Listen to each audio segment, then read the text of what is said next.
Few people know this, but one of Britain's most important battles in the desert may have begun long before the first shot. It may have begun with a mechanic looking at a tank that should have been ready for war and seeing the desert already inside it. No duel between armor, no dramatic charge over the sand, no explosion to mark the moment, just dust.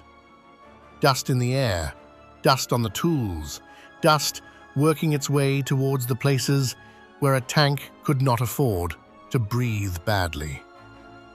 In North Africa, Britain was not only fighting Rommel's forces, it was fighting heat, sand, distance, wear, broken engines, blocked filters, exhausted crews, and every mile that tried to kill a vehicle before the enemy had the chance.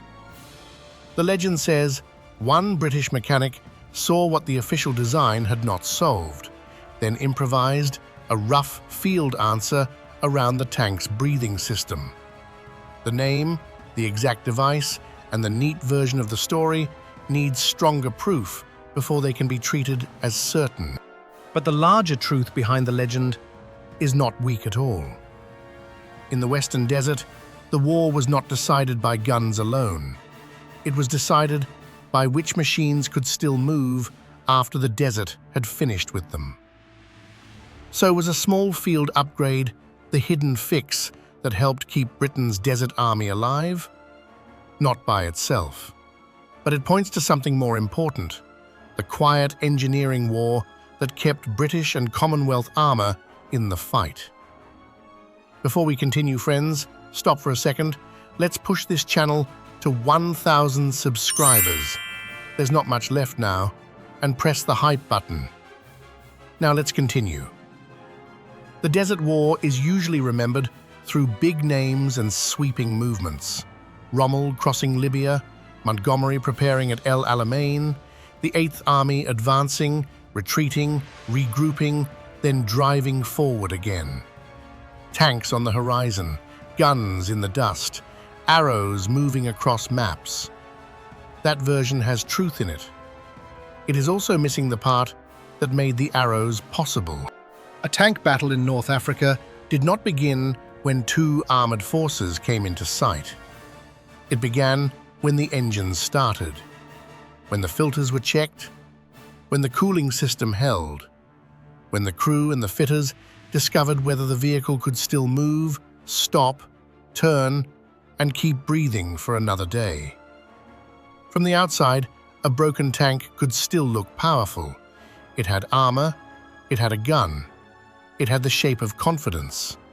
In the desert, none of that was enough. A tank that could not run became a problem for everyone around it. It needed recovery, it needed spare parts, it needed workshop time. It slowed the unit that depended on it. Sometimes it vanished from the coming battle before the enemy had fired a round. That was the hidden campaign beneath the famous campaign. The desert did not need tactics, it simply had to be everywhere. It entered with the air. It settled on covers and tools. It worked into joints, bearings, filters, and machinery. The more a formation moved, the more punishment its vehicles absorbed. And movement was the language of desert warfare. British armor lived inside that contradiction. The army needed tanks that could move quickly across open country. The open country then punished them with heat, distance, and grit. Every mile could make the next mile harder. The Crusader tank stood near the center of that problem. It was a cruiser tank built around mobility. Speed was part of its purpose. In the open spaces of the Western Desert, that idea made sense. The campaign demanded long movement, sudden turns, rapid withdrawals, quick advances, and the ability to appear where the enemy did not want you.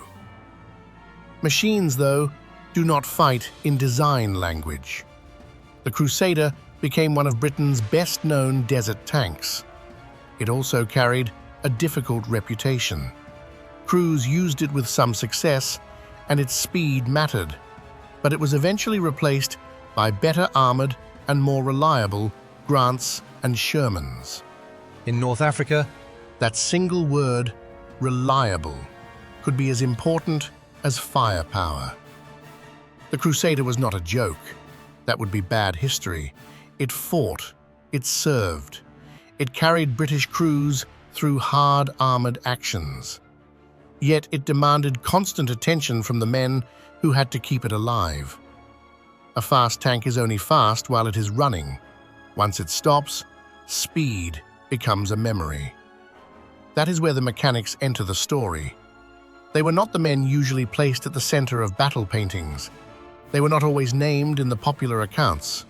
Often, they worked behind the line, under covers, beside engines, surrounded by the practical consequences of design meeting desert. A crew might talk about armor and guns. A commander might count how many tanks were available for action. A mechanic saw the smaller enemies, dust where it should not be, heat building too quickly, wear arriving too soon, a filter that needed cleaning again, a machine that would not forgive neglect. in a desert workshop, The enemy could be measured in grit. Picture the ordinary scene, because the ordinary scene mattered. A vehicle comes in after a march, the engine cover is lifted, men work through oil, sand, and fatigue. No speech announces the moment, no camera would know where to look. Yet the question hanging over the vehicle is the same question hanging over the formation. Can it run tomorrow? The legend attached to this episode says one British mechanic answered that question with an improvised change around the air intake. A rough solution, a field solution, the kind of answer that appears when men are too close to the problem to wait politely for the perfect document.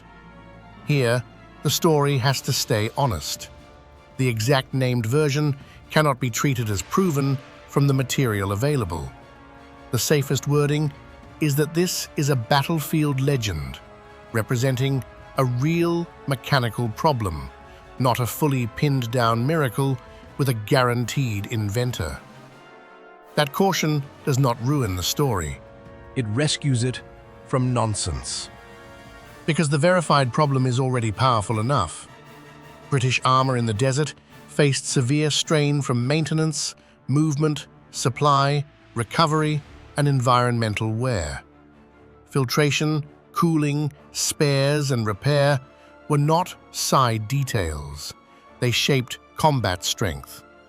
If a formation listed 50 tanks, the number that mattered before an attack was not the tidy total on paper. It was how many could actually move.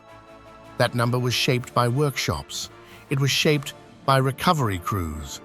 It was shaped by field fixes, careful cleaning, spare parts, towing, testing, and the brutal patience of men who had to make machinery live in a place built to break it. Operation Crusader showed how unforgiving the problem could be.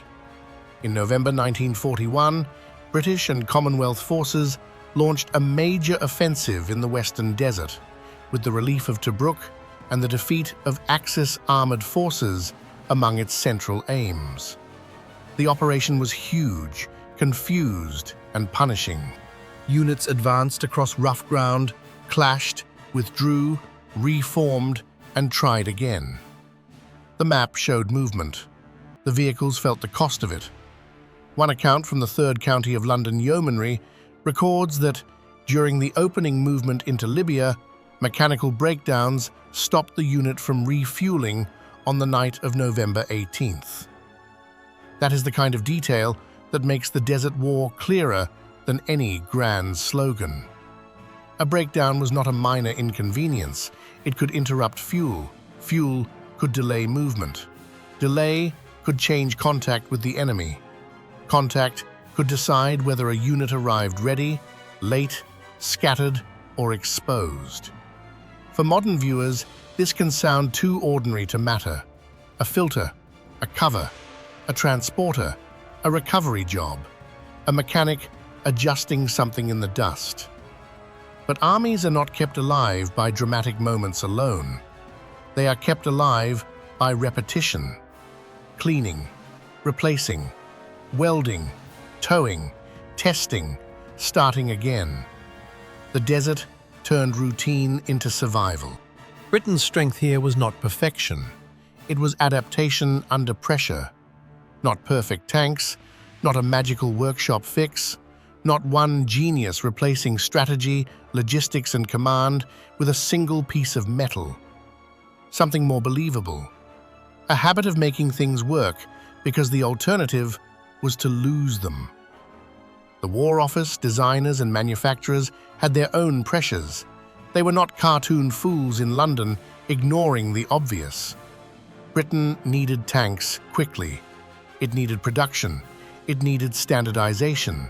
It needed equipment for a war moving faster than comfortable peacetime design processes could manage. The field saw the problem in its harshest form. A drawing board can imagine sand. A workshop has to remove it from an engine. That gap between design and reality produced many wartime answers. Some were official. Some were improvised. Some spread because they worked well enough. Some disappeared without famous names attached. The legend of the desert mechanic belongs in that space. Maybe the name story will one day be tied securely to a war diary, technical report, or workshop record. Maybe parts of it will remain a battlefield tale, polished by retelling. The safest conclusion is not that one man won the Desert War. The stronger conclusion is this: the Desert War could not be won unless men like him solved practical problems every day. That is a different kind of heroism. Quieter, dirtier, harder to turn into a poster, and much closer to how armies survive. There is another reason this hidden mechanical war matters. The Eighth Army was not a narrow island story. It was a British-led force drawing on Britain, the Empire, the Commonwealth, and other Allied strength. Its vehicles were driven, recovered, serviced, and fought by men from across a wider war effort. The desert did not separate courage by nationality. It damaged machines with the same indifference. British, Australian, New Zealand, South African, Indian, and other Allied formations all needed the same thing before battle: vehicles that could move.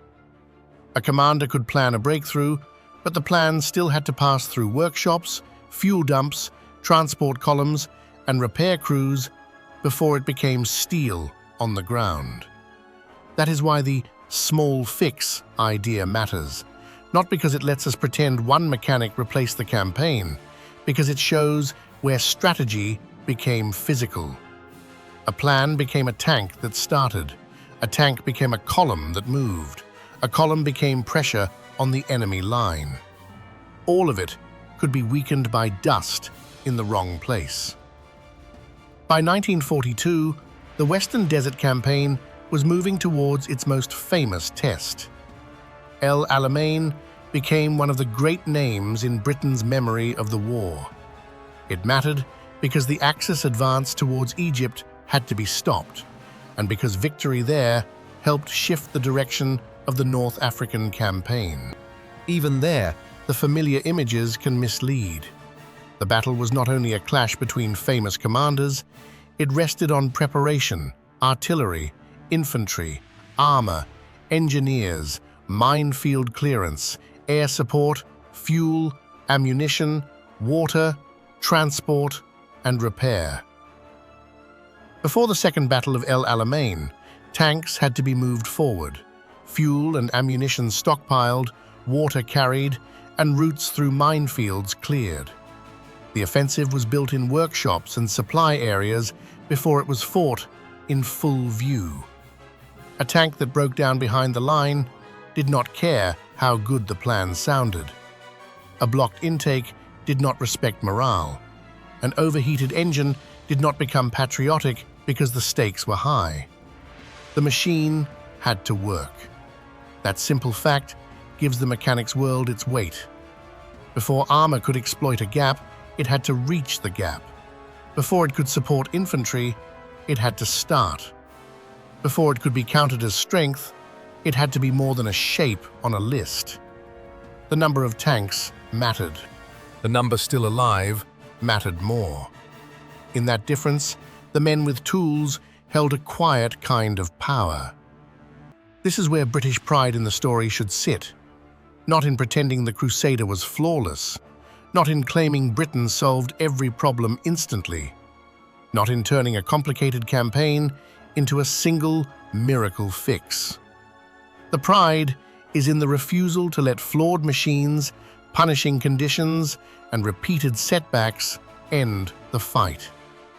British and Commonwealth forces in North Africa were not operating in a clean laboratory. They were fighting in a theatre where distance stretched supply. The environment damaged machinery, the enemy remained dangerous, and the army had to learn while losing time, vehicles, and men. Under those conditions, adaptation mattered. If a filter worked better, it mattered.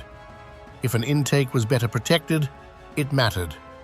If a workshop returned a vehicle to service one day sooner, it mattered.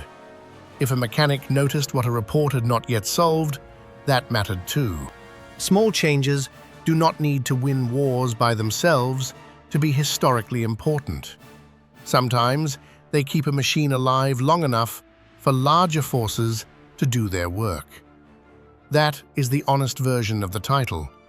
One secret upgrade did not single-handedly win the Desert War, but the kind of thinking behind that upgrade helped Britain and its allies survive the mechanical war inside the war, the daily struggle to keep armor moving in a place that tried to destroy it by inches. There is something deeply British in that, but not in the flag-waving sense. A victory built not only from speeches and famous commanders, but from practical hands, workshop judgment, field patience, and the stubborn belief that a problem could be made less fatal if someone looked at it closely enough. The desert rewarded no one for romance. It punished weakness. It punished delay. It punished machines that looked impressive but could not endure. So the men who kept those machines alive deserve a place in the story. The mechanic in the legend may still need proof. The hidden battle he represents does not. Every working tank in the desert carried more than a crew and a gun. It carried the labor of men who cleaned, repaired, modified, and fought the environment before the enemy appeared. The next time the Desert War is shown as a sweeping line of tanks across sand, look closer. Behind that line were tools. Behind the tools were hands. Behind the hands was the quiet engineering war that helped keep the Eighth Army moving. Some victories are remembered through generals. Others were kept alive by mechanics. If this changed how you see Britain's war in the desert, share it with someone who thinks tank battles were only about guns and armor. Subscribe for more hidden British World War II stories. Press the hype button and tell us in the comments whether the Crusader tank deserves its own full episode next.